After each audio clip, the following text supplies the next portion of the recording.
నమస్తే, నేను మిర్ద్రో. మీరు చూస్తున్నారు ఏమా న్యూస్. కర్నూలు జిల్లా ఎబియాన్ నియోజకవర్గం గోరియన్ల మండల పరిధిలోని ఎర్రబాడు గ్రామంలో అంపయ్య పున్నమి సందర్భంగా శ్రీ శ్రీ చెన్నకేశవ స్వామి రథోత్సవ కార్యక్రమం గ్రామ ప్రజలు ఘనంగా నిర్వహించారు. ఈ కార్యక్రమానికి మాజీ కూడా చైర్మన్ కోట్ల హర్షవర్ధన్ రెడ్డి హాజరై స్వామివారిని దర్శించుకొని ప్రత్యేక పూజలు నిర్వహించారు. అనంతరం వారు మాట్లాడుతూ అంపయ్య పున్నమి సందర్భంగా నన్ను ఆహ్వానించిన గ్రామ ప్రజలకు ప్రత్యేక ధన్యవాదాలు మరియు వారికి శుభాకాంక్షలు తెలిపారు. అనంతరం కూటమి పాలనపై వారు మాట్లాడుతూ ప్రస్తుతం రాష్ట్రంలో అరాచక పాలన నడుస్తోందని, ఏ ప్రభుత్వంలోనైనా ఉరుసులు జాతరలు ఘనంగా జరుపుకుంటారు, కానీ కూటమి ప్రభుత్వంలో మాత్రం పర్మిషన్లు ఇవ్వడం లేదని, ఇంతకంటే దుర్మార్గం ఎక్కడైనా ఉందా అని ప్రశ్నించారు. గ్రామంలోని ప్రజలకు అనుమతులు ఇవ్వకపోవడమే కాకుండా ప్రశాంతత వాతావరణం కూడా లేకుండా కూటమి ప్రభుత్వం చేస్తుందని వారు ఆరోపించారు. అనంతరం అమరావతి శాశ్వత రాజధాని బిల్లుపై స్పందిస్తూ కూటమి ప్రభుత్వం అనవసరంగా జగన్మోహన్ రెడ్డిపై బురద జల్లుతోందని, జగన్మోహన్ రెడ్డి అధికారంలోకి వస్తే రాజధాని మళ్ళీ మారుస్తారంటూ లేనిపోని ప్రజలకు అబద్ధాలు చెప్పే ప్రయత్నం చేస్తోందని వారు విమర్శించారు. జగన్మోహన్ రెడ్డి అధికారంలోకి వచ్చిన అమరావతి రాజధానిగానే ఉంటుందని తెలిపారు. జగన్మోహన్ రెడ్డి చెప్పినట్టు మేము ఏ ప్రాంతానికి కూడా వ్యతిరేకం కాదని తెలిపారు. ఈ కార్యక్రమంలో అల్వాల ప్రమోదర్ రెడ్డి, దేవాలయం committee chairman Sriramulu, vice chairman Rogi Ramudu, Kappatrala Diwakar Naidu, తిప్పనూరు Srirama Reddy, గ్రామ పెద్దలు, ప్రజలు తదితరులు పాల్గొన్నారు.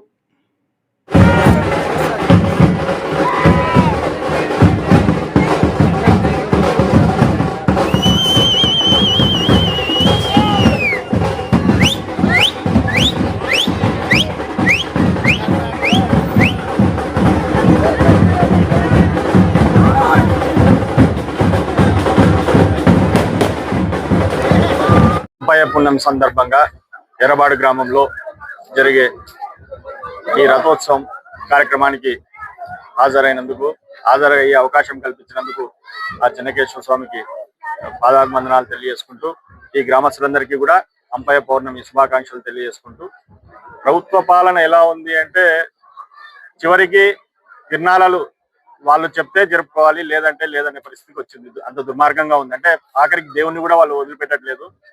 ఈరోజు నిజంగా చాలా దురదృష్టకరం. ఎందుకంటే ఒక తిరునాళ జరిగిన తర్వాత ఆ గ్రామానికి అందరూ కూడా ఆడపిల్లల్ని, వాళ్ళని, కుటుంబ సభ్యుల్ని, అందరినీ, బంధువులందరినీ పిలుచుకుంటారు. దాని తర్వాత పేరైపోయిన తర్వాత డ్రామా కావచ్చు, లేకుంటే ఏదైనా సాంస్కృతిక కార్యక్రమాలు కావచ్చు, లేకుంటే తర్వాత ఎద్దుల పందాలు, రైతులకు సంబంధించిన కార్యక్రమాలు జరుగుతాయి. కానీ కేవలం ఈ రోజు ఎమ్మెల్యే అవకాశం ఇవ్వలేదు, ఎమ్మెల్యే ఆజ్ఞ ఇవ్వలేదు కాబట్టి స్థానిక పోలీసులు వాటికి పర్మిషన్ ఇవ్వడం బంద్ చేశారు. ఎందుకంటే ఇక్కడ గ్రామస్తులందరూ కూడా ప్రిపేర్ అయ్యారు కార్యక్రమాలు జరపడానికి. తెలుగుదేశం వాళ్ళు కావచ్చు, అందరూ కావచ్చు.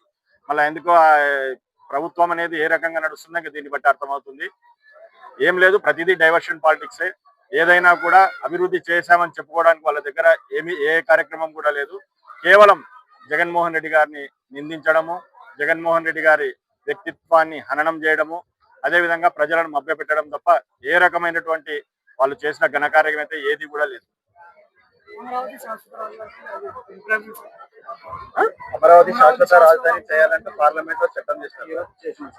జగన్మోహన్ రెడ్డి గారు నిన్నే చెప్పారు, చట్టం చేయడము ఎంత ఈజీనో చట్ట సవరణ చేయడం కూడా అంతే ఉంటుంది. ఈ రోజు మీ బలం ఉంది, మీరు చేశారు.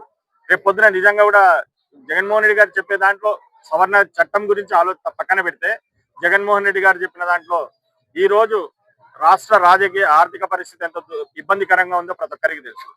మళ్ళీ అప్పులు చేసి ఉన్న ప్రాంతాన్ని అభివృద్ధి చేసుకుంటే, ఆల్రెడీ డెవలప్ అయిన ప్రాంతాన్ని మనం అభివృద్ధి చేసుకుంటే 10,000 కోట్లు, 20,000 కోట్లు, 25,000 కోట్లతోనే అభివృద్ధి అయ్యేది, ప్రాంతం రాజధానిగా ఉండేది.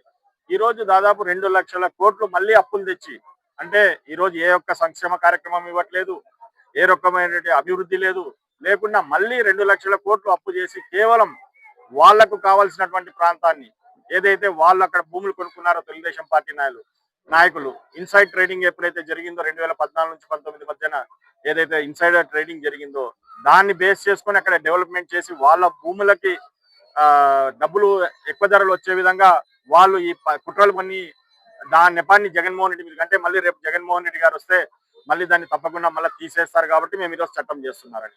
ఇవన్నీ కూడా ఎవరు భయపడాల్సిన పని లేదు. ఒక ప్రాంతం అభివృద్ధి నిజంగా మీరు 5 ఏళ్లలో అభివృద్ధి చేయండి, అక్కడ పెద్ద పెద్ద స్థానికమైనటువంటి గొప్ప బిల్డింగ్స్ కట్టండి, జగన్మోహన్ రెడ్డి గారు ఎవరు వచ్చినా కూడా నిజంగా కూడా అక్కడ ఏదో ఒక విధంగా దాన్ని వాడుకోవాల్సిన పరిస్థితి వస్తుంది. మీరు ప్రతిదానికి జగన్మోహన్ రెడ్డిని పూచిగా చూపించి మీరు దోచుకునేది మాత్రం దాపెట్టి మరుగున పెట్టి ఈ రోజు ప్రజల్ని మభ్యపెట్టడం అనేది నిజంగా దుర్మార్గమైన విషయము. అమరావతి గురించి ఎవరు బెంగపడాల్సిన పని లేదు, భయపడాల్సిన పని లేదు. జగన్మోహన్ రెడ్డి గారు నిన్న క్లియర్ గా చెప్పారు, మీరు అభివృద్ధి చేస్తే మేము అక్కడి నుంచే పాలన చేస్తారు, అంతేగాని దాన్ని మార్చాల్సిన అవసరం కూడా ఎవరికి ఉండదని చెప్పి ఆయన క్లియర్ గా చెప్పారు. నిన్న విఘ్నులైన ప్రజలు అది అర్థం చేసుకుంటారని మేము అనుకుంటున్నాం. ఈ వీడియో గనక మీకు నచ్చినట్లయితే వీడియోని లైక్ చేసి మన ఛానల్ని సబ్స్క్రైబ్ చేసుకోండి.